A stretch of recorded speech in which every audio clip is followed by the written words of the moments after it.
നമസ്തേ. Counter പാർട്ടിലേക്ക് സ്വാഗതം. ഇന്ന് നമ്മളോടൊപ്പം ചേരുന്നത് പ്രശസ്ത രാഷ്ട്രീയ നിരീക്ഷകനും കാസർഗോഡ് കേന്ദ്ര സർവകലാശാല രാഷ്ട്രമീമാംസാ വിഭാഗം ഡീനുമായ ഡോക്ടർ കെ ജയപ്രസാദാണ്. ജയപ്രസാദ് നമ്മളോട് ഇന്ന് ചർച്ച ചെയ്യുന്നത് ബംഗ്ലാദേശിലെ പ്രശ്നങ്ങളാണ്. നമസ്കാരം ഡോക്ടർ ജയപ്രസാദ്, സ്വാഗതം. ഈ ബംഗ്ലാദേശ് ഇതിപ്പോൾ കേരളത്തിലെ ഏതാണ്ട് എല്ലാ ഭാഗത്തും അതിശക്തമായ ഒരു മുന്നേറ്റം ബംഗ്ലാദേശിലെ ഹിന്ദു പീഡനത്തിനെതിരെ, ഹിന്ദു വംശഹത്യക്കെതിരെ, ഹിന്ദു വിധ്വംസനത്തിനെതിരെ നടക്കുകയാണ്. അപ്പോൾ ഈ സാഹചര്യത്തിലാണ് നമ്മൾ ബംഗ്ലാദേശിലെ സംഭവം നമ്മൾ വിശകലനം ചെയ്തത്. ഇതിൻ്റെ ഒരു പശ്ചാത്തലം, ഇതിൻ്റെ അടിസ്ഥാന കാരണങ്ങൾ എവിടെയാണ് തുടങ്ങുന്നത്? ബംഗ്ലാദേശിലെ വിഷയം കേവലം ഹിന്ദു സമൂഹം ബംഗ്ലാദേശിൽ അനുഭവിക്കുന്ന യാതനകൾ, പീഡനത്തിൻ്റെ അടിസ്ഥാനത്തിൽ മാത്രം കാണേണ്ടതല്ല. ഒരു വലിയ ക്യാൻവാസിൽ നിന്ന് ഈ വിഷയത്തെ കൂടെ നോക്കിക്കാണണം. നമ്മൾ ഹിന്ദുക്കളുടെ താല്പര്യം എന്നുള്ള തലത്തിൽ നോക്കുമ്പോൾ ഒരുപക്ഷെ അത് വിഷയത്തെ കുറച്ചുകൂടെ ചെറുതായി കാണുന്നതായി വരും. കാരണം ബംഗ്ലാദേശ് വിഷയം ഭാരതത്തിൻ്റെ സുരക്ഷയുമായി ബന്ധപ്പെട്ടിട്ടും ഭാരതത്തിൻ്റെ വിശാല താല്പര്യവും അതുപോലെ തന്നെ ഭാരതത്തിൻ്റെ വടക്കുകിഴക്കൻ സംസ്ഥാനങ്ങളുടെ ക്രമസമാധാന വിഷയങ്ങളുമായി ബന്ധപ്പെട്ടിട്ടും ചൈനയുടെയും പാകിസ്ഥാൻ്റെയും അതോടൊപ്പം തന്നെ അമേരിക്കൻ ഡീപ്പ് സ്റ്റേറ്റിൻ്റെയും ഇൻവോൾവ്മെൻറ്റും ഇതെല്ലാം കൂടെ ചേർന്ന് സമഗ്രമായ രീതിയിൽ വേണം ബംഗ്ലാദേശിനെ നമ്മൾ അവലോകനം ചെയ്യേണ്ടത്. ബംഗ്ലാദേശ് വിഷയം എന്ന് പറയുന്നത് 1971 ബംഗ്ലാദേശ് സ്വതന്ത്ര രാജ്യമായതിനു ശേഷം അന്ന് ഭാരതത്തിൻ്റെ കൂടെ പിന്തുണയോടെ ഷേഖ് മുജീബ് റഹ്മാൻ്റെ നേതൃത്വത്തിൽ വന്ന സർക്കാർ, അപ്പോൾ അത് വളരെ ഇന്ത്യ അനുകൂല സർക്കാരായിരുന്നു. ഇന്ത്യയുടെ വളരെയധികം പിന്തുണയിലാണ് ആ സർക്കാർ നിലവിൽ വന്നത്. അപ്പോൾ ആ സർക്കാരിനെ അട്ടിമറിക്കുന്നതിനാവശ്യമായ രാഷ്ട്രീയ സാഹചര്യവും മറ്റു ചില സാമ്പത്തിക പ്രശ്നങ്ങളും, വിശേഷിച്ചും ക്ഷാമം ഉൾപ്പെടെയുള്ള വിഷയങ്ങൾ, അവിടെ ഭക്ഷ്യക്ഷാമം ഉൾപ്പെടെയുള്ള വിഷയങ്ങൾ വന്നപ്പോഴത്തേക്കും അതൊക്കെ ഉയർത്തി കാണിച്ചുകൊണ്ട് ജനകീയ മുന്നേറ്റം ഉണ്ടാകുന്നു. 75 അദ്ദേഹത്തിനെ അട്ടിമറിച്ചുകൊണ്ട്, അദ്ദേഹത്തിനെ വധിച്ചുകൊണ്ട് അവിടെ പട്ടാള ഭരണം, അത് പട്ടാള ഭരണം എന്നുള്ള പറയാൻ കഴിയില്ല, പക്ഷേ പുതിയ ഭരണം ഇന്ന് നമ്മൾ കാണുന്ന ഇതേ അവസ്ഥയുടെ ഒരു മുൻകാല രൂപമായിരുന്നു 75-ലുണ്ടായത്. അപ്പോൾ ബംഗ്ലാദേശ് എന്ന് പറയുന്ന ഒരു രാജ്യം ജന്മം കൊള്ളുമ്പോൾ തന്നെ ഈ പ്രശ്നവും തുടങ്ങിയിട്ടുണ്ട്. അവിടെ എടുത്തു പറയേണ്ടത്, ഇപ്പോൾ 54 വർഷമാകുന്ന ബംഗ്ലാദേശിൻ്റെ ഏതാണ്ട് എല്ലാ കാലഘട്ടത്തിലും ഹിന്ദു ജനസമൂഹത്തെ ഈ തരത്തിൽ പീഡിപ്പിക്കപ്പെട്ടിട്ടുണ്ട്. ബംഗ്ലാദേശിലെ ബഹുജന സമരങ്ങൾക്കും മുന്നേറ്റങ്ങൾക്കും പട്ടാള അട്ടിമറിയിലുമൊക്കെ തന്നെ പൊതുവായ രാഷ്ട്രീയ പ്രശ്നം വരുമ്പോഴെല്ലാം തന്നെ ഇതിൽ കക്ഷി ചേരാത്ത ഹിന്ദുക്കളെ ആക്രമിക്കുന്നത് പൊതു സ്വഭാവമാണ്. അല്ല, ഈ സംഭവമായിട്ട് ഹിന്ദുക്കൾക്ക് യാതൊരു ബന്ധവുമില്ല. അതാണ് അതിലേക്ക് നമുക്ക് വരാം. അതായത് 1947 പാകിസ്ഥാൻ രൂപീകരിക്കുന്ന സമയത്ത് കിഴക്കൻ പാകിസ്ഥാനിൽ, ഇന്നത്തെ ബംഗ്ലാദേശിൽ ഏതാണ്ട് 22% ഹിന്ദുക്കളുണ്ടായിരുന്നു. ഇന്ന് അത് ചുരുങ്ങി 8% താഴെ വന്ന് നിൽക്കുകയാണ്. അപ്പോൾ ഈ അതിന് സമാന്തരമായിട്ട് ബുദ്ധിസ്റ്റ് ആയിട്ടുള്ള, അത് പ്രധാനമായും ട്രൈബൽ വിഭാഗങ്ങളാണ്, അതുപോലെ ക്രിസ്ത്യൻ വിഭാഗങ്ങളും അവിടെയുണ്ട്. ഈ 3 ന്യൂനപക്ഷങ്ങളാണ് ബംഗ്ലാദേശിലുള്ളത്. അപ്പം ബംഗ്ലാദേശിൻ്റെ രാഷ്ട്രീയ സമരങ്ങളിലൊക്കെ തന്നെ ഒരിക്കലും കക്ഷി ചേരാത്ത ഒരു വിഭാഗമാണ് ഹിന്ദുക്കൾ. മാത്രമല്ല ബംഗ്ലാദേശ് ഒരു ഇസ്ലാമിക രാജ്യമായിട്ട് പ്രഖ്യാപിക്കപ്പെട്ടതിന് ശേഷം ഹിന്ദു സമൂഹത്തിന് കാര്യമായ രാഷ്ട്രീയ സ്വാധീനവും ഉണ്ടായിരുന്നില്ല. പക്ഷേ പിന്നീട് അതിനെ സെക്കുലർ സ്റ്റേറ്റായിട്ട് 2009 ശേഷം ഹസീനയുടെ സർക്കാർ അധികാരത്തിൽ വന്നതിന് ശേഷമാണ് അത് സെക്കുലർ സ്റ്റേറ്റായിട്ട് പ്രഖ്യാപിക്കുന്നത്. ആ സെക്കുലർ സ്റ്റേറ്റിൻ്റെ പരിണാമം ഏതാണ്ട് സെക്കുലർ സ്റ്റേറ്റ് അവസാനിക്കുന്ന ഒരവസ്ഥയിലാണ് ഇന്ന് വന്ന് നിൽക്കുന്നത്. അപ്പോൾ ഇവിടെ നമ്മൾ എടുത്തു കാണിക്കേണ്ട വിഷയം, ബംഗ്ലാദേശ് രൂപീകരണം മുതൽ തന്നെ പാകിസ്ഥാൻ്റെ ശക്തമായ കരങ്ങൾ, അതിൽ ഇസ്ലാമിസ്റ്റ്, ആഗോളതലത്തിലുള്ള ഇസ്ലാമിസ്റ്റ് ശക്തികൾ, ജമാഅത്തെ ഇസ്ലാമിയുടെ നേതൃത്വത്തിൽ ബംഗ്ലാദേശിനെ നിയന്ത്രിക്കുന്ന രാഷ്ട്രീയ സാഹചര്യം എല്ലാ കാലഘട്ടത്തിലും ഉണ്ടായിട്ടുണ്ട്. ജമാഅത്തെ ഇസ്ലാമിയാണ് സത്യത്തിൽ ഈ ജമാഅത്തെ ഇസ്ലാമിയും അതുപോലെ പാകിസ്ഥാൻ സർക്കാരിനെ പിന്തുണച്ചിരുന്ന വിഭാഗം പ്രധാനമായിട്ടും ജമാഅത്തെ ഇസ്ലാമിയായിരുന്നു. അപ്പോൾ അതിനോടൊപ്പം തന്നെ അവിടെ ബീഹാറികളെന്ന് അവർ ഉപയോഗിക്കുന്ന ആൾക്കാർ, അതായത് പ്രോ പാകിസ്ഥാൻ എലിമെൻറ്റ്, ഈ പ്രോ പാകിസ്ഥാൻ എലിമെൻ്റാണ് എല്ലാ കാലഘട്ടത്തിലും ഹിന്ദു വിരുദ്ധ നിലപാടെടുക്കുന്നത്. കാരണം ബംഗ്ലാദേശിലെ വിഷയം ബംഗ്ലാദേശിൻ്റെ ആഭ്യന്തര വിഷയവും അതുപോലെ തന്നെ ബംഗ്ലാദേശിൻ്റെ ഭരണ വിഷയവുമാണ്, രാഷ്ട്രീയമായാണ് പലപ്പോഴും. പക്ഷേ അവിടെ ഈ രാഷ്ട്രീയ പ്രക്രിയയിൽ അല്ലെങ്കിൽ ആ രാഷ്ട്രീയ സമരത്തിൽ ഒരിക്കലും പങ്കാളികളല്ലാത്തവരാണ് ഹിന്ദുക്കൾ. അല്ല, ഇപ്പോഴത്തെ വിഷയത്തിൽ സത്യത്തിലൊരു Pak pro Pak China agenda ഇല്ലേ ഇതിൻ്റെ ബാക്കിൽ? ഇതിൽ രണ്ട് അജണ്ടയുണ്ട്. ഒന്ന് അമേരിക്കൻ ഡീപ് സ്റ്റേറ്റിൻ്റെ ഇൻവോൾവ്മെൻറ്റ്. അത് അമേരിക്കയിലെ നിലവിലുള്ള ഭരണകൂടം, അതായത് ബൈഡൻ്റെ ഭരണകൂടം ഡെമോക്രാറ്റ്സിൻ്റെ പിന്തുണയോടെ അവരുടെ ഇൻവോൾവ്മെൻറ്റിലാണ് യൂനുസിനെ അവിടെ ഇടക്കാല സർക്കാരായി അവരോധിക്കുന്നത്. അതൊരു ഭാഗത്ത്. പക്ഷേ അതിൻ്റെ ഗ്രൗണ്ട് റിയാലിറ്റിയിൽ ചെല്ലുമ്പോഴത്തേക്കും ഗ്രൗണ്ട് സപ്പോർട്ടിൽ നോക്കുമ്പോഴത്തേക്കും പ്രോ പാകിസ്ഥാൻ ചൈനീസ് എലിമെൻ്റ് തന്നെയാണ് അവിടെ ഗ്രൗണ്ടിനെ നിയന്ത്രിക്കുന്നത്. പക്ഷേ നിലവിലുള്ള ഭരണകൂടം, അതായത് മിലിറ്ററിയും അതുപോലെ ബ്യൂറോക്രാറ്റിക് തലത്തിലുമൊക്കെ ഉള്ള ഒരു സപ്പോർട്ട് അമേരിക്കൻ പിന്തുണയുള്ള ഏജൻസികളാണ്. അപ്പോൾ ഇവിടെ നമ്മൾ എടുത്തു പറയേണ്ടത് ഈ കഴിഞ്ഞ ജൂലൈ മാസത്തിൽ, അതായത് ഷെയ്ഖ് ഹസീനയുടെ 4ാമത്തെ തിരഞ്ഞെടുപ്പ് വിജയം ജനുവരിയിൽ അധികാരത്തിൽ വന്നതിന് ശേഷം പ്രതിപക്ഷ പാർട്ടികൾ തിരഞ്ഞെടുപ്പിനെ ബഹിഷ്കരിച്ചിരുന്നു. അപ്പോൾ സ്വാഭാവികമായിട്ടും അവിടുത്തെ രാഷ്ട്രീയ സാഹചര്യത്തിൽ ഈ പറഞ്ഞ പോലെ പ്രതിപക്ഷ ഭരണപക്ഷ സംഘർഷം കഴിഞ്ഞ 15 വർഷമായിട്ട് നിലവിലുണ്ടായിരുന്നു. അതിന് സമാന്തരമായിട്ട് തന്നെ ഒരു കാലഘട്ടത്തിൽ ഇന്ത്യ വിരുദ്ധ നിലപാടെടുക്കുക മാത്രമല്ല, ബംഗ്ലാദേശിൻ്റെ പൊതു താല്പര്യത്തിനെതിരായി നിന്നിരുന്ന ജമാഅത്തെ ഇസ്ലാമിയെ നിരോധിക്കുകയും അതുപോലെ തീവ്രവാദ ഇസ്ലാമിക ശക്തികളെ മുഴുവനും ജയിലിലടക്കുകയും ഹസീനയുടെ സർക്കാർ ചെയ്തിരുന്നത്. കഴിഞ്ഞ 15 വർഷമായിട്ട് ആ തരത്തിലുള്ള ഒരു ഗവൺമെൻറ്റാണ് അവിടെ നിലവിലിരുന്നത്. അപ്പോൾ ഇവർ മുഴുവനും ജയിലിലായിരുന്നു. മാത്രമല്ല, ഹസീനയുടെ ഗവൺമെൻറ് അധികാരത്തിൽ വന്നതിന് ശേഷം വാർ ക്രിമിനൽസായിട്ട്, അതായത് പാകിസ്ഥാൻ്റെ പക്ഷം നിന്നുകൊണ്ട് ബംഗ്ലാദേശികളെ ഉപദ്രവിച്ചിട്ടുള്ള ആളുകളെ ശിക്ഷിക്കുന്ന നടപടി തുടങ്ങുന്നത് ശരിക്കും 2010 ശേഷമാണ്. അപ്പോൾ അതിൽ വലിയൊരു ശതമാനം പ്രോ പാകിസ്ഥാൻ ആയിട്ടുള്ള ലീഡേഴ്സായിട്ടുള്ളവരെയും സംഘടന ജമാഅത്തിന്റെ ഇസ്ലാമിയുടെ ഒരു ബംഗ്ലാദേശിലെ ഏറ്റവും വലിയ നേതാവിനെ തൂക്കിക്കൊന്നു. മാത്രമല്ല ഒരു ജയിലിലാണ്, ഏതാണ്ട് എല്ലാ നേതാക്കളും ജയിലടച്ചിരുന്നു. അപ്പം ഈ ശക്തികൾ ഒരു ഭാഗത്ത്, അതുപോലെ തന്നെ അമേരിക്കൻ താല്പര്യത്തിന് വേണ്ടിയിട്ടുള്ള ഗവൺമെൻറ്റിനെ അട്ടിമറിക്കാനുള്ള ശ്രമങ്ങൾ മറുഭാഗത്ത് ഈ സാഹചര്യത്തിലാണ്. അപ്പം അതായത് ഇസ്ലാമിസ്റ്റ് ശക്തികളുടെ ശക്തമായ അതൃപ്തി നേടിക്കൊണ്ട് തന്നെയാണ് ഹസീന സർക്കാർ കഴിഞ്ഞ 15 വർഷമായിട്ട് നിലനിന്ന് പോകുന്നത്. അപ്പോൾ അതുകൊണ്ട് തന്നെ അവിടെ ഒരു ഇന്ത്യ ബോയ്ക്കോട്ട് മൂവ്മെൻ്റ് ഉണ്ടായിരുന്നു. അപ്പോൾ ഇന്നും അതവിടെ ശക്തമായിട്ട് ഇന്ത്യ ബോയ്ക്കോട്ട്. അപ്പോൾ ഇന്ത്യക്കെതിരായിട്ടുള്ളൊരു മുന്നേറ്റം. അപ്പോൾ ഇന്ത്യക്കെതിരായ മുന്നേറ്റത്തിൻ്റെ വിഷയം എന്ന് പറയുന്നത് പ്രധാനമായിട്ടും പൊളിറ്റിക്കലാണ്. അത് ഇസ്ലാമിസ്റ്റ് അജണ്ടയാണ്. ആ അജണ്ടയ്ക്ക് ശക്തി പകരുന്നത് പാകിസ്ഥാനും ചൈനയുമാണ്. പക്ഷേ ഇവിടുത്തെ ഈ ഇത്തവണ സംഭവിച്ചത് ബംഗ്ലാദേശിൽ 2009 ശേഷം അധികാരത്തിൽ വന്ന ഹസീന സർക്കാർ ബംഗ്ലാദേശിൻ്റെ സ്വാതന്ത്ര്യത്തിന് വേണ്ടി പ്രവർത്തിച്ചവരുടെ മക്കൾക്കും പിൻഗാമികൾക്കും 30% സർക്കാർ ജോലിയിൽ സീറ്റ് സംവരണം ചെയ്തിരുന്നു. പക്ഷേ അതിനെതിരായി 2016-ലും 2018-ലുമൊക്കെ ശക്തമായ ജനകീയ സമരവും വിദ്യാർത്ഥി സമരവും ഉണ്ടായി. അപ്പം അങ്ങനെ 2018 സർക്കാർ അത് പിൻവലിച്ചു. അപ്പം നിലവിലത് ഉണ്ടായിരുന്നില്ല. പക്ഷേ അവിടുത്തെ ആ സംവരണ സംവിധാനം പുനഃസ്ഥാപിക്കണമെന്ന് ഒരു ഹർജി ഫയൽ ചെയ്യുകയുണ്ടായി. ഹൈക്കോടതിയിൽ ഫയൽ ചെയ്തത്. ആ ഹർജിക്ക് അനുകൂലമായിട്ട് വിധി വന്നു, 30% റിസർവേഷൻ കൊടുക്കണം. പക്ഷേ ഗവൺമെൻറ് അതിനെതിരായ ജനമുന്നേറ്റം ഉണ്ടാകുന്നതിന് മുമ്പ് തന്നെ ഗവൺമെൻറ് അത് അപ്പീൽ പോകാൻ തീരുമാനിക്കുകയും ഗവൺമെൻറ് നയപരമായ ഒരു തീരുമാനം എടുത്തില്ല. ഗവൺമെൻറ് സ്റ്റാൻഡ് 30% സംവരണത്തിനെതിരായ സ്റ്റാൻഡ് തന്നെയാണ് 2018 മുതൽ ഹസീന സർക്കാർ പിന്തുടരുന്നത്. പക്ഷേ ഇതിൻ്റെ പശ്ചാത്തലത്തിൽ വലിയ സമരമുണ്ടാകുകയും ആ തരത്തിൽ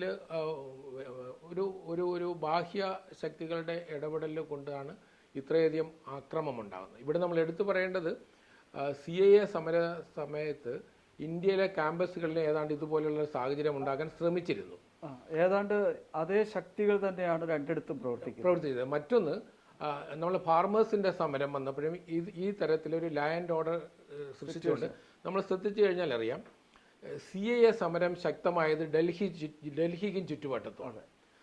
ഫാർമേഴ്സിൻ്റെ സമരം, ഇന്ത്യയിൽ ഏറ്റവും കൂടുതൽ കർഷകരുള്ള മഹാരാഷ്ട്ര, കർണാടകം, തമിഴ്നാട്, ആന്ധ്രാപ്രദേശ്, ബീഹാർ, UP ഈ ഭാഗത്തൊന്നും കർഷക സമരം കാര്യമായി ശക്തി ആർജിക്കാറില്ല. പക്ഷേ നമ്മൾ പൊതുവെ കേൾക്കുന്ന കർഷക സമരം എപ്പോഴും നമ്മൾ ജോഗ്രഫിക്കലായിട്ട് നോക്കിക്കഴിഞ്ഞാൽ ഡൽഹിയുടെ ചുറ്റുവട്ടത്തുള്ള പ്രദേശമാണ്. അവിടെ ജനപിന്തുണ വിദർഭ മേഖല മഹാരാഷ്ട്രയിൽ തന്നെയാണ്. അപ്പോൾ അതായത് ഈ കർഷക സമരം ഇത് സ്പോൺസേഡ് ആണ്, ബാഹ്യ ശക്തികൾ ഫണ്ടഡ് ആണ്. ആ കർഷക സമരത്തിൻ്റെ ഒരു ഹൈടെക് നമ്മൾ നോക്കിക്കഴിഞ്ഞാൽ മനസ്സിലാവും. അപ്പോൾ ഇത് തലസ്ഥാനത്തിന് ചുറ്റുവട്ടമാണ് നിൽക്കുന്നതെന്ന് ഓർത്ത്. CAA സമരം വന്നപ്പോഴും ഏറ്റവും വലിയ മുന്നേറ്റം നടന്നത് തലസ്ഥാനത്തിന് ചുറ്റുമുള്ള യൂണിവേഴ്സിറ്റികളിലായിരുന്നു. ബാഹ്യമായിട്ട് നമ്മൾ തമിഴ്നാട്ടിൽ അല്ലെങ്കിൽ കർണാടകത്തിൽ, മഹാരാഷ്ട്രയിൽ ഒന്നും CAA വിരുദ്ധ സമരം, വിദ്യാർത്ഥി സമരം ഉണ്ടായില്ല. അപ്പോൾ ഇതാണ് ഞാൻ പറഞ്ഞ അമേരിക്കൻ ഡീപ്പ് സ്റ്റേറ്റിൻ്റെ ഇൻവോൾവ്മെൻറ്റ്. അവർ ആ പ്രദേശത്തെ പ്രതിപക്ഷ ശക്തികളുടെ പിന്തുണയും സർക്കാരിനെതിരായ വികാരവും ഒരു അവസരം വരുമ്പോൾ വിനിയോഗിക്കുകയാണ് ചെയ്യുന്നത്. ഇവിടെ ബംഗ്ലാദേശിൽ ഉണ്ടായത് ഗവൺമെൻറ്റിൻ്റെ നയത്തിനെതിരായ ഒരു വിദ്യാർത്ഥി സമരമല്ല. അത് നമ്മൾ അതിന് സമാന്തരമായ ഒരു സമരം ഇന്ത്യയിലുള്ളത് മണിപ്പൂരിലെ കലാപമാണ്. നമുക്ക് അതിലേക്ക് വരാം. എനിക്ക് അതിനു മുമ്പ് അറിയേണ്ടത്, നമ്മുടെ പ്രേക്ഷകർക്ക് ഒരുപക്ഷെ അറിയാൻ ആഗ്രഹിക്കുന്നത്, എന്താണ് ഈ അമേരിക്കയുടെ ഈ മേഖലയിലുള്ള താല്പര്യം? അമേരിക്കയ്ക്ക് ഈ മേഖലയിലെ പ്രധാന താല്പര്യം ചൈനയ്ക്ക് ബദലായിട്ട് അല്ലെങ്കിൽ അമേരിക്കൻ താല്പര്യം ഉൾക്കൊള്ളുന്ന ഒരു രാജ്യം ഈ ഭാഗത്ത് വേണ്ടത് സൗത്ത് ഏഷ്യയിൽ അമേരിക്കയുടെ ഒരു താല്പര്യമാണ്.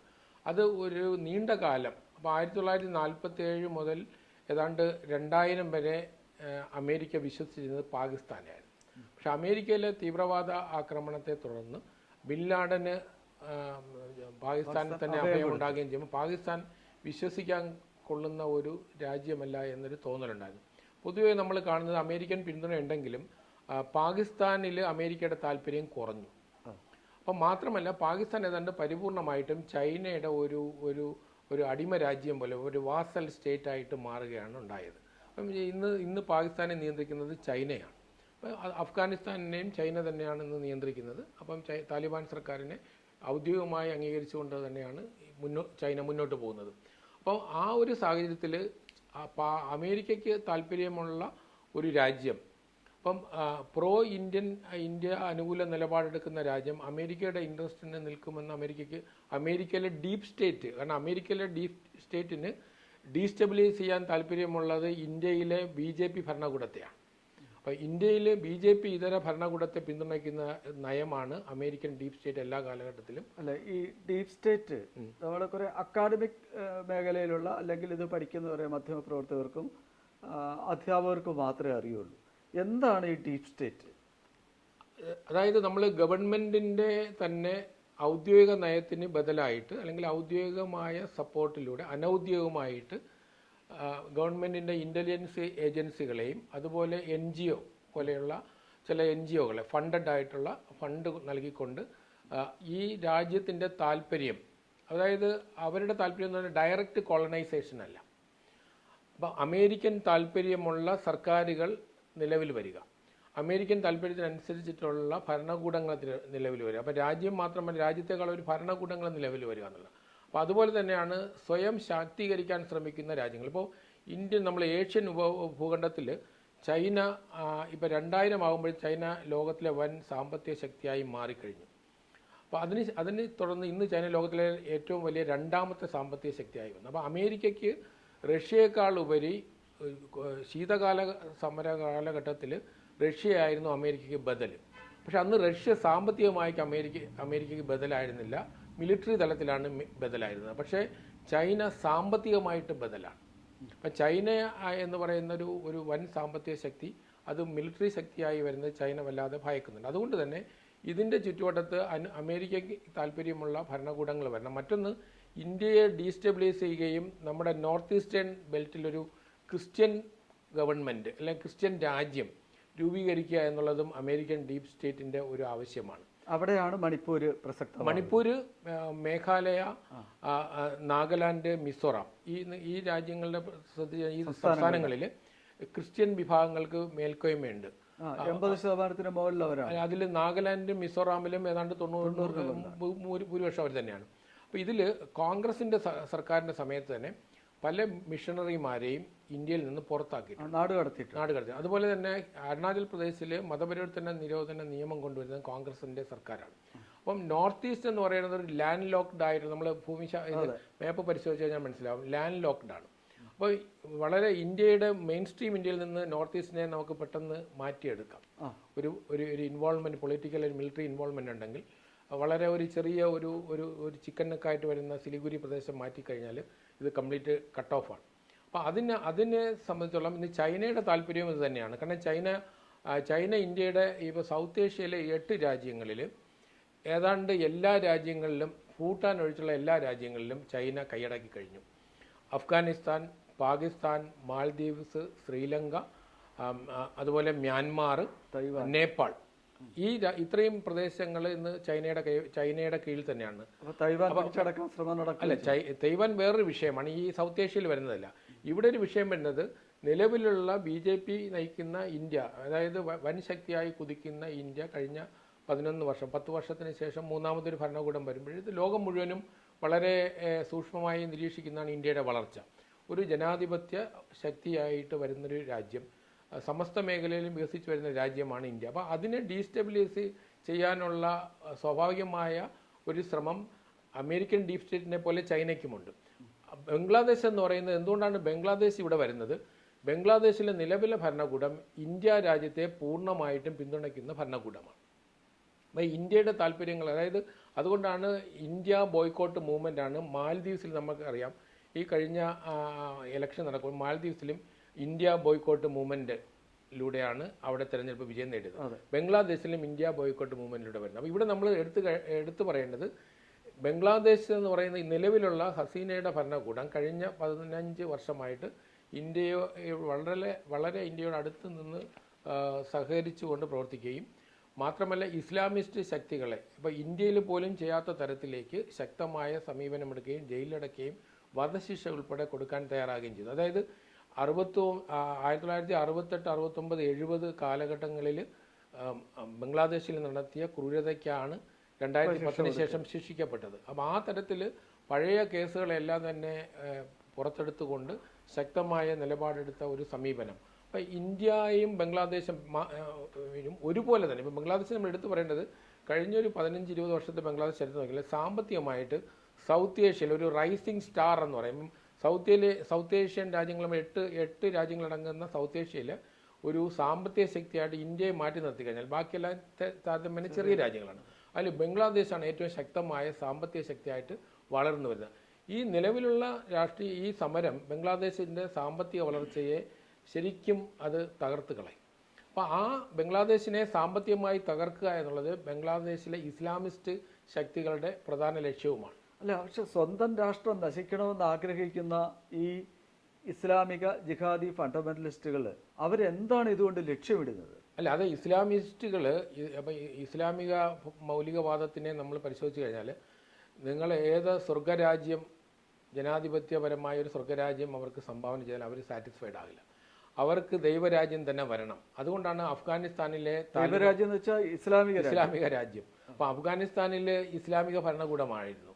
സിറിയയിൽ, യമനിൽ, അല്ലെങ്കിൽ നമ്മൾ ഇന്ന് കാണുന്ന ഇസ്ലാമിക രാജ്യങ്ങൾ അസ്വസ്ഥത പടരുന്ന, പ്രധാനമായിട്ട് ഇപ്പോൾ യമൻ 2 ഏതാണ്ട് ആഭ്യന്തര കലാപം കൊണ്ട് യമൻ, ഈ രാജ്യങ്ങളിലൊക്കെ തന്നെ ഇസ്ലാമിക ഭരണകൂടത്തെയാണ് അവർ അട്ടിമറിക്കുന്നത്, അല്ലാതെ ഇസ്ലാമിനെതിരായ ഭരണകൂടത്തെ അല്ല. അപ്പം ഇസ്ലാമിസ്റ്റുകൾക്ക് അനുകൂലമായ ഭരണം വരുന്നത് വരെ, അതായത് ISISന്റെ ഐഡിയോളജി നിലവിൽ വരുന്നത് വരെ അവർ ഈ സമരം പിന്തുടരും.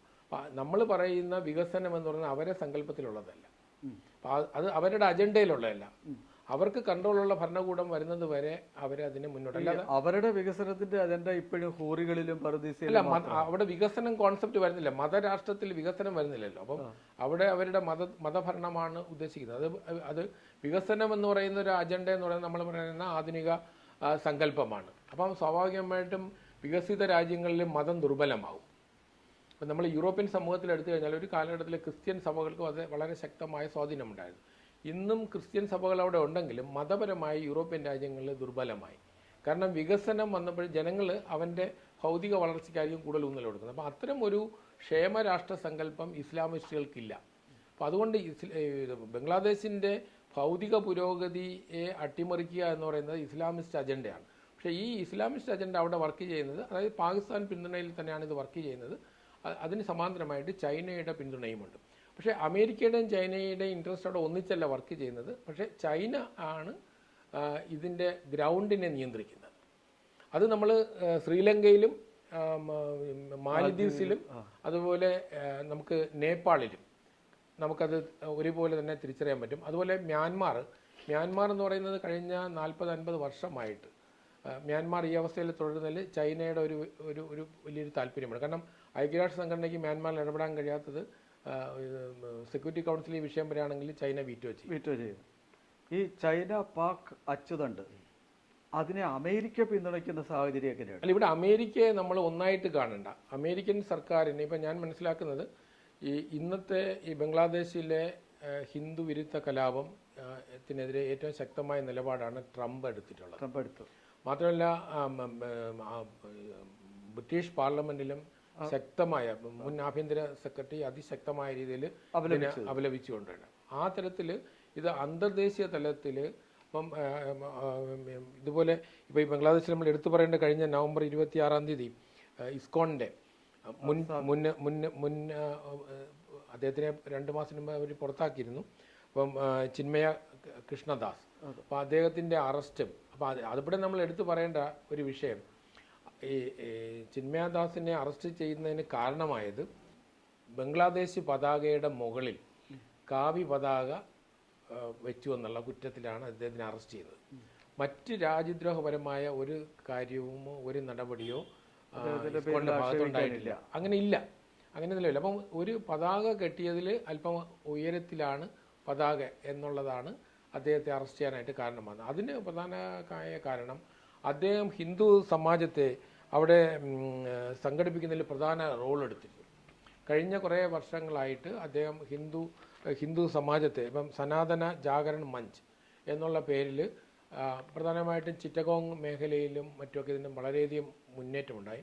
വലിയ മുന്നേറ്റം, അതായത് ആദ്യമായിട്ടാണ് ബംഗ്ലാദേശിൻ്റെ ചരിത്രത്തിൽ ഹിന്ദുക്കൾ ആ തരത്തിൽ സംഘടിച്ചുകൊണ്ട് അവരുടെ മൗലികാവകാശങ്ങൾക്ക് വേണ്ടിയിട്ട്, മനുഷ്യാവകാശങ്ങൾക്ക് വേണ്ടിയിട്ട് അതൊരു ഒരു തരത്തിലും വയലൻ്റ് അല്ലാത്ത സമാധാനപരമായ ഒരു ജനകീയ സമരമായിരുന്നു. അപ്പോൾ ആ സമരത്തിൻ്റെ നായക സ്ഥാനത്തേക്ക് ചിന്മയദാസ് വന്നതാണ് നിലവിലുള്ള ഭരണകൂടത്തിന് പ്രകോപിപ്പിക്കുന്നത്. അപ്പം അവരുടെ പറയുന്നത് വെച്ചാൽ അവർ ഇതിലെ സന്യാസിമാർ കുറച്ച് പേര് ഇന്ത്യയിൽ വരാൻ ശ്രമിച്ചപ്പോൾ അത് അവരുടെ രാജ്യത്തിനെതിരായ പ്രചരണത്തിന് ഇവർ മേൽനോട്ടം വഹിക്കും. കാരണം ആഗോള തലത്തിൽ ഇവർക്കുള്ള സ്വാധീനം ബംഗ്ലാദേശിലെ യൂനുസ് ഭരണകൂടത്തിന് അറിയാം. അപ്പം യൂനുസ് ഇവിടെ രണ്ടിനിടയിൽ നിൽക്കുന്ന ഒരവസ്ഥയാണ്. യൂനുസ് നേരത്തെ മുതൽ ജമാഅത്തെ ഇസ്ലാമിയുടെ കയ്യിലെ ഒരു പപ്പറ്റായിരുന്നു. അല്ല, യൂനുസ് ആദ്യകാലം മുതലേ അമേരിക്കൻ താല്പര്യത്തിൽ നിൽക്കുന്ന ഒരാളാണ്. യൂനുസിന്റെ നോബൽ സമ്മാനം പോലും അമേരിക്കൻ താല്പര്യമാണ്. ഇപ്പം ഈ നോബല്, മക്സാസെ അവാർഡ്, ഫോർഡ് ഫൗണ്ടേഷൻ, പിന്നെ ഫുൾബ്രൈറ്റ് സ്കോളർഷിപ്പ് തുടങ്ങിയ നിരവധി സാധനങ്ങളാണ് ഈ ഇന്ത്യ വിരുദ്ധർക്ക് സമ്മാനമായി കിട്ടുന്നത്. ഇത് സമ്മാനമല്ല, ഇന്ത്യ വിരുദ്ധ നിലപാടെടുക്കുന്ന ബൗദ്ധിക പ്രതിഭകളെ മുന്നിൽ നിർത്തിക്കൊണ്ട്, അതൊരു മറയാക്കി മുന്നിൽ നിർത്തിക്കൊണ്ടാണ് അമേരിക്കൻ ഡീപ് സ്റ്റേറ്റ് വർക്ക് ചെയ്യുന്നത്. അപ്പൊ അതിന് അവര് പ്രധാനമായിട്ടും അവര് സ്വാധീനം ചെലുത്തുന്ന അക്കാഡമികളെയാണ്. അപ്പൊ നമ്മളതുകൊണ്ട് അവർ ചെയ്യുന്നത് ഈ ബ്രെയിൻ ആയിട്ടുള്ള ആളുകളെ ഇപ്പൊ ഫെലോഷിപ്പ് കൊടുത്തുകൊണ്ട് അവാർഡുകൾ നൽകിക്കൊണ്ടും മറ്റുമൊക്കെ അവര് ആ തരത്തിൽ ഫ്രണ്ടിൽ നിർത്തും. അപ്പം ഇന്ത്യയിൽ നമുക്ക് തിരിച്ചറിയാം, ഈ വിഷയം നമുക്ക് അറിയാൻ പറ്റും. ഇന്ത്യയിലെ പൊതുവായ വിഷയങ്ങൾ വരുമ്പോഴത്തേക്കും നമ്മുടെ ഇവിടെയും നോവൽ സമ്മാനം കിട്ടിയ ആൾക്കാരുടെ അമർത്യ സെൻ ഉൾപ്പെടെയുള്ള ഒരു സമീപനം എന്താണ്?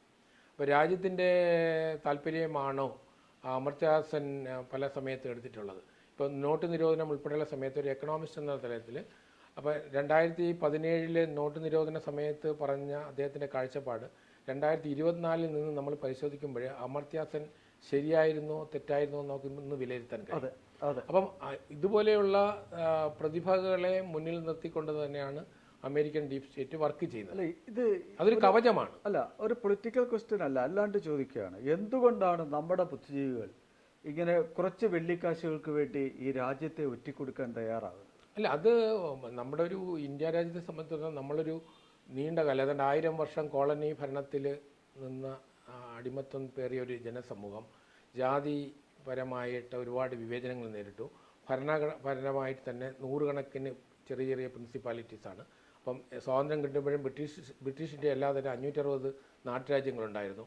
ആ തരത്തിലൊരു ഒരുപാട് വിഭജിക്കപ്പെട്ട ഒരു നൂറ്റാണ്ടുകളിൽ നിന്ന ഒരു സമൂഹത്തിൻ്റെ ഏകീകരണ ശക്തി സാംസ്കാരികമായ ഏകത്വമാണ്. അപ്പോൾ ഈ സാംസ്കാരിക ഏകത്വത്തെ ഊന്നി നിൽക്കുന്ന ഏത് പ്രസ്ഥാനത്തെയും തകർക്കുക എന്നുള്ളത് ഇന്ത്യയെ തകർക്കുന്ന ശക്തികളുടെ ലക്ഷ്യമാണ്. അപ്പോൾ ഇന്ത്യയിലെ ബൗദ്ധിക ശക്തി എന്ന് പറയുന്നത് ശരിക്കും കൊളോണിയൽ പാരമ്പര്യം പിന്തുടരുന്നവരാണ്. അപ്പോൾ ആ കൊളോണിയൽ പാരമ്പര്യം പിന്തുടരുന്നവർ ഒരിക്കലും ഇന്ത്യയുടെ ഈ സാംസ്കാരിക ശക്തിയെ ശാക്തീകരിക്കുന്നതിന് വേണ്ടിയിട്ടുള്ള ശ്രമങ്ങൾക്ക് ഒരു കാലഘട്ടത്തിലും പിന്തുണ നൽകിയില്ല. അത് നെഹ്റുവിൻ്റെ പാരമ്പര്യം നമുക്ക് അന്ന് കാലഘട്ടം. ഇടതുപക്ഷ ബുദ്ധിജീവികളും നെഹ്റുവിയൻ ബുദ്ധിജീവികളും ഈ ഒരു പാതയിൽ തന്നെയാണ്. അതാണ് ഇപ്പം JNUവിൻ്റെ നമ്മൾ ചരിത്രം പരിശോധിച്ച് കഴിഞ്ഞാൽ JNU രൂപീകരിച്ചതിന് ശേഷം JNU അതായത് സോവിയറ്റ് യൂണിയൻ്റെയും ഈ പറഞ്ഞ ഒരു ഇടതുപക്ഷ എന്ന് പറയുന്ന സോക്കാൾഡ് ഇടതുപക്ഷത്തിൻ്റെ അല്ലെങ്കിൽ പ്രധാനമായിട്ടും അന്തർദേശീയ രാഷ്ട്രീയത്തിൽ നമ്മളൊരു പ്രോ സോവിയറ്റ് അപ്രോച്ച് എടുക്കുന്ന സമീപനമാണ് എല്ലാ കാലഘട്ടത്തിലും പിന്തുടർന്നിരുന്നത്. അപ്പോൾ അതുകൊണ്ടാണ് ഒരിക്കലും ഇന്ത്യയിലെ ബൗദ്ധിക ബുദ്ധിജീവികളും സാംസ്കാരിക നയന്മാരും ഒരിക്കലും ടിബറ്റൻ അഭയാർത്ഥികൾക്ക് വേണ്ടിയിട്ട് ഒരു അക്ഷരം പറഞ്ഞിട്ടില്ല. കാരണം ടിബറ്റ് ചൈനയുടെ താല്പര്യമാണ്. അപ്പം ചൈന കൈയടക്കിയിരിക്കുന്ന ടിബറ്റാണ് അവരെ ലക്ഷ്യമാക്കുന്നത്. അപ്പോൾ ഇപ്പം ഫ്രണ്ട് ലൈൻ മാഗസിൻ ഉൾപ്പെടെയുള്ള ഇപ്പോൾ എൻറാമിനെ പോലുള്ളവർ പരസ്യമായിട്ട് തന്നെ ചൈനയുടെ ടിബറ്റിലെ ആധിപത്യത്തിൻ്റെ മേന്മ കവർ പേജ് ഫ്രണ്ട് ലൈൻ ഇറക്കിയിട്ടുണ്ടായിരുന്നു. അപ്പം ടിബറ്റിൻ്റെ പാരമ്പര്യ ജീവിതത്തെ തകർത്തുകൊണ്ട് മോഡേണൈസ് ചെയ്തു എന്നുള്ള രീതിയിൽ അത് ചൈനയ്ക്ക് എല്ലാവിധമായ അതായത് ചൈനയെ നൽകിയ സംഭാവനയെക്കുറിച്ച് അഭിനന്ദിച്ചുകൊണ്ടുള്ള കവർ പേജ് ഫ്രണ്ട് ലൈൻ വന്നത്. അതായത് ഇതേ കാര്യം തന്നെയാണ് ഈ ഗാസയുടെ കാര്യത്തിലും. ഇസ്രയേലില് മറ്റേ ഈ ഇസ്ലാമിക ആൾക്കാർ ഫത്ത അവർ നടത്തിയ ആക്രമണത്തെക്കുറിച്ച് കേരളത്തിൽ മിണ്ടാതിരിക്കുകയും ഗാസയിൽ ഒരു തിരിച്ചടിക്കുമ്പോൾ ഭയങ്കരമായ കരച്ചിലും കൂട്ടക്കരച്ചിലും പ്രസ്താവനകളും അത് വരുന്നത് ഇതൊരു ഇരട്ടത്താപ്പും കൂടിയല്ലേ? അല്ല, അത് ഇവിടെ മാത്രമല്ലല്ലോ. നമ്മളിപ്പോൾ എടുത്തു പറയുന്നത് ഇപ്പോൾ ഉദാഹരണം ഉക്രൈനിന് വേണ്ടിയിട്ട് ഉക്രൈനിൽ ഒരുപാട് മനുഷ്യാവകാശ ലംഘനം നടക്കുന്നുണ്ട്. അതിഭീകരമായ റഷ്യൻ ആക്രമണം നടക്കുകയാണ് കഴിഞ്ഞ 3 വർഷമായിട്ട്. നമ്മുടെ ഏതെങ്കിലും ബുദ്ധിജീവികൾ അതിനെതിരെ പ്രതികരിക്കാറുണ്ടോ? അല്ല, ഇപ്പോൾ കാശ്മീരിലെ ന്യൂനപക്ഷമാണെങ്കിലും ബംഗ്ലാദേശിലെ ന്യൂനപക്ഷത്തിന് വേണ്ടിയിട്ടും ഇന്ത്യയിലെ നമ്മൾ പറയുന്ന ഇടതുപക്ഷ ബുദ്ധിജീവികൾ കാര്യമായിട്ട് ശബ്ദമുയർത്തിയിട്ടില്ല. ഇപ്പം ബംഗ്ലാദേശിലെ വിഷയവും ആ തരത്തിൽ നോക്കിക്കാണുകയാണ് അവർ ചെയ്യുന്നത്. അതുകൊണ്ട് ഞാൻ ബംഗ്ലാദേശിനെ ഒരു കേവല ഹിന്ദു വിഷയത്തെക്കാൾ ഉപരി ഹിന്ദു വിഷയം അതിനകത്ത് വരുമ്പോൾ തന്നെ ഇന്ത്യക്കെതിരായ ശക്തമായ ഗൂഢാലോചനയും അതിൻ്റെ പുറകിലുണ്ട്. അല്ല, ഇതിനകത്ത് കാണേണ്ട ഒരു കാര്യം 22.8% ഉണ്ടായിരുന്ന ഹിന്ദു സമൂഹം 1947 ഇപ്പോൾ 8% എത്തി നിൽച്ചിരിക്കുന്നു. അപ്പോൾ അതിൻ്റെ അർത്ഥം ഒന്നിൽ അതിശക്തമായ മതപരിവർത്തനവും മതപീഡനവും അവിടെ ഉണ്ടായിട്ടുണ്ട്, ഇപ്പോഴും നടക്കും. അപ്പോൾ അതേസമയം ഇവിടെ ന്യൂനപക്ഷങ്ങൾ ആക്രമിക്കപ്പെടുന്നുവെന്ന് ഇവിടെ വ്യാപകമായിട്ട് പ്രചരിപ്പിക്കുകയും ചെയ്യുന്നു. എന്താണ് ഹിന്ദുക്കളുടെ മുന്നിലുള്ള ഒരു പോംവഴി? അല്ല, ഇതിനകത്ത് നമ്മളിപ്പോൾ പോംവഴി എന്ന് പറഞ്ഞാൽ ഹിന്ദു സമാജം സ്വയം അറിവ് നേടുക എന്നുള്ളത് മാത്രമേ ഇതിനകത്ത് പോംവഴിയുള്ളൂ.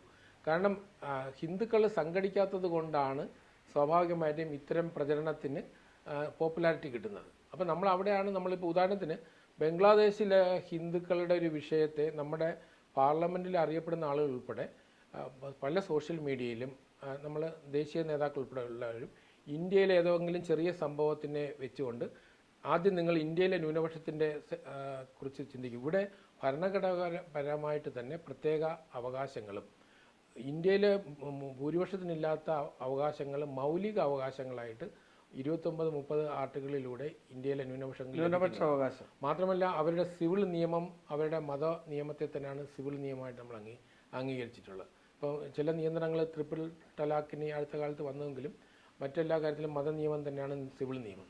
അപ്പോൾ അത് ന്യൂനപക്ഷങ്ങൾക്ക് എല്ലാവിധ വിദ്യാഭ്യാസ സ്ഥാപനങ്ങൾ ഉൾപ്പെടെ എല്ലാം നടത്തിക്കൊണ്ടുപോകാനുള്ള അവകാശം ഭരണഘടനാപരമായി എൻജോയ് ചെയ്യുന്നവരാണ് ബംഗ്ലാദേശിലെ ക്രൂരമായ ഹിന്ദു നരഹത്യയെയും വേട്ടയെയും നമ്മുടെ ഏതെങ്കിലും ചെറിയ സംഭവങ്ങളുമായിട്ട് താരതമ്യം ചെയ്യുന്നത്. അപ്പോൾ അത് നമ്മൾ ഒരു അർത്ഥത്തിൽ ഹിന്ദു സമൂഹത്തിൽ തന്നെ ഈ വിഷയങ്ങളെക്കുറിച്ച് കൂടുതൽ അറിവില്ല എന്നുള്ളതാണ് ഒരു പ്രധാന കാരണം. അപ്പം നമ്മളെ രാജ്യത്തിനെതിരായ ഒരു ആഗോള ഗൂഢാലോചന തിരിച്ചറിയാനുള്ള ഒരു മനസ്സല്ലെങ്കിൽ ആ തരത്തിലുള്ള ഒരു ബോധവൽക്കരണം ഇന്ത്യയിലെ രാഷ്ട്രീയ പ്രക്രിയയിലില്ല. അത് ഭൂരിപക്ഷ ഹിന്ദു സമൂഹം അത് മനസ്സിലാക്കിയേ ഇതിനൊരു പരിഹാരം ഉണ്ടാവുള്ളൂ. അതെ, തീർച്ചയായിട്ടും ഹിന്ദു സമൂഹം നമ്മുടെ വിദ്യാഭ്യാസ പദ്ധതിയിലൂടെ അത് വരില്ല. നമ്മുടെ വിദ്യാഭ്യാസ പദ്ധതി ഇന്ന് നമ്മൾ കൊളോണിയൽ പാരമ്പര്യത്തിൽ നിന്നുള്ള വിദ്യാഭ്യാസ പദ്ധതിയിൽ ഒരു രാഷ്ട്രസ്നേഹപരമായ ഒരു സമീപനം ഇന്ന് ക്യാമ്പസുകളിൽ നിന്ന് ലഭിക്കില്ല. ആർക്കെങ്കിലും അങ്ങനെ രാഷ്ട്രസ്നേഹം വന്നിട്ടുണ്ടെങ്കിൽ അത് ക്യാമ്പസിന് പുറത്തുള്ള നോളജ് ഉണ്ട്. RSS ആകെ പോയതുകൊണ്ടാണ്. അതെ, RSS അല്ലെങ്കിൽ അതിന് സമാന്തരമായിട്ടുള്ള പ്രവർത്തനങ്ങളിലൂടെ ആർജിച്ച അറിവ് മാത്രമായിരിക്കും ഇന്ന് ആ തരത്തിലുള്ളൊരു ദേശബോധം ഉണർന്നിട്ടുണ്ടാവുക. ഈ ബംഗ്ലാദേശിൻ്റെ കാര്യത്തിൽ എന്താണ് ഇനി പോംവഴി? അത് ഡിപ്ലോമാറ്റിക് നയതന്ത്ര തലത്തിൽ എന്തെങ്കിലും ചെയ്യാൻ കഴിയുമോ? ബംഗ്ലാദേശിൽ നമ്മുടെ ഒരു പ്രധാനമായ ഒരു പ്രശ്നം എന്നല്ല, ബംഗ്ലാദേശിൽ സൈനികമായി നമുക്ക് ഇടപെടാം എന്ന ആളുകൾ വരും. പക്ഷേ ബംഗ്ലാദേശ് പോലത്തെ ഒരു രാജ്യത്തിൽ ഒരു കേവലം സൈനിക നടപടിയിലൂടെ പ്രശ്നം റിസോൾവ് ചെയ്യില്ല. കാരണം അത്രയും വലിയ ജനസംഖ്യയുള്ള ഒരു സമൂഹമാണ്. ബംഗ്ലാദേശിൻ്റെ 3 ഭാഗത്തും ഇന്ത്യ രാജ്യമാണ്. അപ്പോൾ ബംഗ്ലാദേശിൽ വലിയൊരു കുടിയേറ്റം ഉണ്ടാകണമെങ്കിൽ അത് നേരെ വരുന്നത് ഇന്ത്യയിലേക്ക് തന്നെയാണ്. ബംഗ്ലാദേശിൻ്റെ ആഭ്യന്തരമായി ബംഗ്ലാദേശിൽ ഏത് പ്രശ്നം ഉണ്ടാകുമെങ്കിലും അത് ഇന്ത്യയെ അഫക്റ്റ് ചെയ്യും. അപ്പോൾ ഇന്ത്യ അഫക്റ്റ് ചെയ്യുന്ന പറഞ്ഞാൽ കേവലം ഇന്ത്യ എന്ന് പറഞ്ഞ ഏതെങ്കിലും ഒരു പ്രദേശമല്ല, ഇന്ത്യ 3 ഭാഗത്തും അത് നമ്മുടെ ആസാമിലും മേഘാലയയിലും മിസോറാമിലും ത്രിപുരയിലും പശ്ചിമ ബംഗാളിലും ഒക്കെ അതിൻ്റെ സ്വാധീനമുണ്ടാവും. അപ്പോൾ സ്വാഭാവികമായിട്ടും നമ്മൾക്ക് അതുകൊണ്ട് തന്നെ വളരെ സൂക്ഷിച്ച് മാത്രമേ ഇടപെടാൻ കഴിയൂ. മറ്റൊന്ന് നമ്മുടെ മുന്നിലുള്ള പോംവഴി ബംഗ്ലാദേശിലെ ഇസ്ലാമിസ്റ്റുകളെ നമ്മൾക്ക് ഹിസ്ബുള്ളയെ കൈകാര്യം ചെയ്യുന്നത് പോലെ, അതായത് അതൊരു നോൺ സ്റ്റേറ്റ് ആക്ടറാണ്. അപ്പോൾ ഈ അത്തരം ഇസ്ലാമിസ്റ്റ് ശക്തികളെ നമുക്ക് ഒതുക്കാൻ കഴിയുമോ? അത് നമ്മുടെ ഗവൺമെൻറ് ഒരു ജനാധിപത്യ ഭരണകൂടത്തിന് ആ തരത്തിൽ, അല്ലെങ്കിൽ ഇസ്രയേൽ പോലെയുള്ള ഒരു ശക്തമായ ഇച്ഛാശക്തിയുള്ള ഒരു സംവിധാനം നമുക്കുണ്ടാവണം. ഇപ്പം നിലവിലുള്ള രാഷ്ട്രീയ പ്രക്രിയയിൽ അത് ഉണ്ടാവും, അങ്ങനെ ഒരു സമീപനം സ്വീകരിക്കുമെന്ന് എനിക്കറിയില്ല. പക്ഷേ നമ്മുടെ മുന്നിൽ അത്ര എളുപ്പമല്ല ബംഗ്ലാദേശിലെ പ്രശ്നം റിസോൾവ് ചെയ്യുക. നമുക്ക് ഉപരോധം ഏർപ്പെടുത്താം, നയതന്ത്ര രംഗത്ത് പ്രഷറൈസ് ചെയ്യാം. അതുപോലെ തന്നെയാണ് മറ്റു തരത്തിൽ ഇന്ത്യക്ക് പല കാര്യങ്ങളും അവിടെ നമുക്ക് ചെയ്യാൻ കഴിയും. പക്ഷേ പ്രശ്നം അവിടെ റിസോൾവ് ചെയ്യുന്നത് അവിടെ 8% വരുന്ന കാലങ്ങളായിട്ട് ഏതാണ്ട് 54 വർഷമായിട്ട് പീഡനം അനുഭവിക്കുന്ന ഹിന്ദു ജനസമൂഹത്തെ നമ്മൾക്ക് പ്രൊട്ടക്റ്റ് ചെയ്യുന്നതും കൂടെ നമ്മൾ മനസ്സിൽ വെച്ചുകൊണ്ട് വേണം ഒരു നടപടി സ്വീകരിക്കേണ്ടത്. കാരണം ആ ഹിന്ദു സമൂഹമായിരിക്കും ആദ്യം ബലിയാടാകുക. അല്ല, വേറെ എന്താ വഴി? നമ്മുടെ മുന്നിലെ വഴികൾ ഞാൻ പറഞ്ഞതുപോലെയുള്ള വ്യത്യസ്തമായിട്ടുള്ള ഒന്ന് നയതന്ത്രപരമായിട്ടുള്ള പ്രഷറൈസേഷൻ, എക്കണോമിക് സാങ്ഷൻ. ഹൈന്ദവ സംഘടനകൾ ഈ ഇക്കണോമിക് സാങ്ഷൻ കൊണ്ട് പ്രയോജനം ഉണ്ടാവില്ല, കാരണം പാകിസ്ഥാനും ചൈനയും അവരെ സപ്പോർട്ട് ചെയ്യാനുണ്ട്. അല്ല, അത്ര സപ്പോർട്ട് ചെയ്യുന്നുവെങ്കിൽ പോലും നമുക്ക് എക്കണോമിക് സാക്ഷനായിട്ട് പോകുമ്പോഴാണ്. മറ്റൊന്ന് നമുക്ക് മിലിറ്ററി ഓപ്ഷൻ എന്ന് പറയുന്നത് ഞാൻ നേരത്തെ പറഞ്ഞ കരുതലോടെ എടുക്കേണ്ട ഒരു കാര്യമാണ്. അല്ല, ബലാക്കോട്ടിൽ അടിച്ച മാതിരി 2 അടി ഈ തീവ്രവാദികൾക്കെതിരെ ഉണ്ടായാൽ കുറച്ചൊക്കെ അല്ല, അവിടുത്തെ തീവ്രവാദം എന്ന് പറയുന്നത് ഇപ്പം നമ്മൾ ഗാസയിലും അല്ലെങ്കിൽ സദേൺ ലെബനനിലും ചെയ്തതുപോലെ ബംഗ്ലാദേശിനെ നമുക്ക് കൈകാര്യം ചെയ്യാൻ കഴിയില്ല. കാരണം ബംഗ്ലാദേശിലെ ഇസ്ലാമിസ്റ്റുകളുടെ ഒരു പ്രത്യേക സെൻറ്ററില്ല, അവർ രാജ്യവ്യാപകമായിട്ടാണ് നിൽക്കുന്നത്. അപ്പോൾ അവിടെ നമ്മൾ മറ്റു ചില നടപടികൾ എടുക്കേണ്ടി വരും. ഗവൺമെന്റ് ഇവിടെ ഇപ്പോൾ ഇങ്ങനൊരു മൂവ്മെന്റ് ഇപ്പോൾ കേരളത്തിലടക്കം ഇന്ത്യയിലുള്ള ബംഗ്ലാദേശികൾക്കെതിരെ നടപടി ഉണ്ടാവുകയോ അവരെ പുറത്താക്കുകയോ ചെയ്യണമെന്നൊരു ആവശ്യം ഇപ്പോൾ ഉയരുന്നുണ്ട്. അപ്പോൾ അത് ഇവിടെ അസ്വസ്ഥത ഉണ്ടാകുന്ന സാഹചര്യമല്ലേ അത്? അല്ല, അതാണ് ഞാൻ പറഞ്ഞത്. നമ്മളിപ്പോൾ ഇതിനകത്തൊരു വൈകാരികമായ പ്രതികരണം കൊണ്ട് മാത്രം കാര്യങ്ങൾ റിസോൾവ് ചെയ്തില്ല. അപ്പോൾ നമ്മൾ ഉദ്ദേശിക്കുന്ന അവിടുത്തെ 8% വരുന്ന ഹിന്ദുക്കൾ പീഡനത്തിന് വിധേയമാകുന്നുണ്ട്. അപ്പോൾ അത് അവിടുത്തെ സർക്കാരിൻ്റെ ബാധ്യതയാണ്. അന്താരാഷ്ട്ര തലത്തിൽ തന്നെ അതിനെ പ്രഷറൈസ് ചെയ്തുകൊണ്ട് സർക്കാരിൻ്റെ ബാധ്യതയായിട്ട് ന്യൂനപക്ഷങ്ങൾ അവിടെ പ്രത്യേക ട്രിബ്യൂണലും ന്യൂനപക്ഷങ്ങൾക്ക് പ്രത്യേക അവകാശങ്ങളും ഇന്ത്യയിലെ ന്യൂനപക്ഷങ്ങൾക്കുള്ളതുപോലെയുള്ള ന്യൂനപക്ഷ അവകാശങ്ങൾ ബംഗ്ലാദേശിൽ സ്ഥാപിച്ച് കിട്ടണം. അപ്പോൾ അതിന് വേണ്ടിയിട്ടുള്ള ഒരു ശ്രമം നമ്മുടെ ഭാഗത്തു നിന്നുണ്ടാവും. അല്ല, ഐക്യരാഷ്ട്രസഭ അടക്കമുള്ള സമൂഹങ്ങളെ ഇതിനുവേണ്ടി ഉപയോഗിച്ചൂടെ? തീർച്ചയായിട്ടും ഉപയോഗിക്കാം. ഐക്യരാഷ്ട്ര സംഘടനയുടെ പരിമിതി നമ്മൾ മനസ്സിലാക്കേണ്ടത്. ഇപ്പോൾ ഉക്രൈനിലും പാലസ്തീനിലും ഐക്യരാഷ്ട്ര സംഘടനയ്ക്കൊന്നും ചെയ്യാൻ കഴിയില്ല. അപ്പോൾ അതുകൊണ്ട് എനിക്ക് ഐക്യരാഷ്ട്ര സംഘടനയിൽ വലിയ പ്രതീക്ഷയൊന്നുമില്ല. പക്ഷേ അമേരിക്കയിലെ ഭരണം മാറ്റം ഒരു പരിധി വരെ ഞാൻ മനസ്സിലാക്കുന്നത് ജനുവരി മാസത്തിന് ശേഷം ഉണ്ടാകുന്ന ലോകക്രമത്തിൽ നിലവിലുള്ള ബംഗ്ലാദേശിൻ്റെ പുറകിൽ നിൽക്കുന്ന ശക്തികൾ വിജയിക്കാൻ സാധ്യത കുറവെന്നാണ് ഞാൻ മനസ്സിലാക്കുന്നത്. കാരണം ഇതിനെക്കുറിച്ച് ആൾറെഡി ട്രംപ് പ്രഖ്യാപനം നടത്തിയിട്ടുണ്ട്. അപ്പം അമേരിക്കൻ ഡീപ് സ്റ്റേറ്റിൻ്റെ ഇൻവോൾവ്മെൻറ്റിനെ ബ്ലോക്ക് ചെയ്യുന്ന തരത്തിലേക്കുള്ള ചില നടപടികൾ, അതായത് വേറൊരു തരത്തിൽ, അതുകൊണ്ട് ഞാൻ അമേരിക്ക പൂർണ്ണമായിട്ടും വിശ്വസിക്കണമെന്നല്ല പറഞ്ഞത്, പക്ഷേ വേറൊരു തരത്തിലുള്ള ഇടപെടലുകളിൽ അമേരിക്കയിൽ എല്ലാ കാലഘട്ടത്തിലും നോൺ സ്റ്റേറ്റ് ആക്ടേഴ്സ് വളരെ പവർഫുള്ളായിട്ട് അന്താരാഷ്ട്ര തലത്തിൽ അമേരിക്കയുടെ താല്പര്യത്തിന് വേണ്ടിയിട്ട് ഇടപെടുന്നുണ്ട്. അപ്പോൾ സൊറോസിനെ പോലെയുള്ള ആളുകൾ.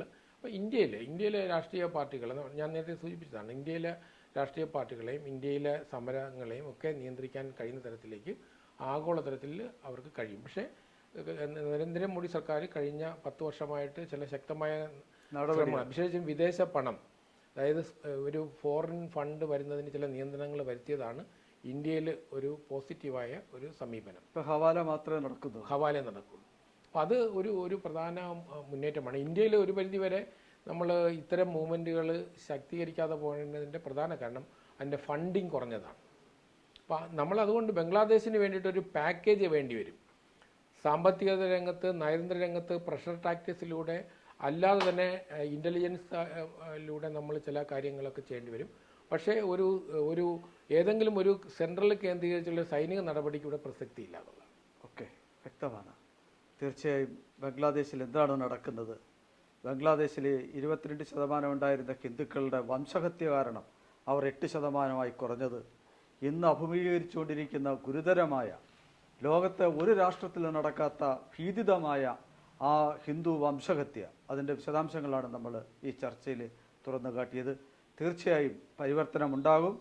ബംഗ്ലാദേശിലെ ന്യൂനപക്ഷ ഹിന്ദുക്കൾക്ക് വേണ്ടി ഭാരതം ഒറ്റക്കെട്ടായി സടകുടഞ്ഞെഴുന്നേറ്റ് അവരെ രക്ഷിക്കാൻ വേണ്ടിയുള്ള പ്രവർത്തനം ഉണ്ടാകും എന്ന പ്രതീക്ഷയിൽ നമുക്ക് അവസാനിപ്പിക്കാം.